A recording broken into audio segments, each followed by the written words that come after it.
Hello guys, how are you ဆိုတာကအချိန်ကအဖြစ်တော့နေကောင်းလားနေရထိုင်ရတာအဆင်ပြေလားလို့မိချင်တဲ့အခါမျိုးတွေမှာသုံးပါတယ်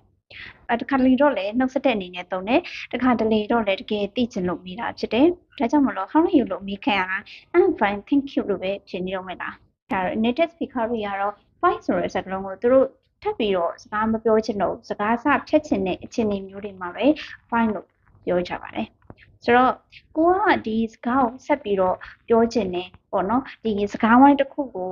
ဖန်တီးချင်တယ်ဆိုလို့ရှိရင်အဲ့ဒီစကားလုံးတစ်ခုတည်းနဲ့မသုံးပါနဲ့ကိုကဒီစကားဝိုင်းကိုဆက်ပြီးတော့ဆွဲဆောင်မှုရှိရှိပြောချင်တယ်ဆိုလို့ရှိရင်တော့ကိုကအရန်အဆင်ပြေနေတယ်ဆိုလို့ရှိရင် I'm doing great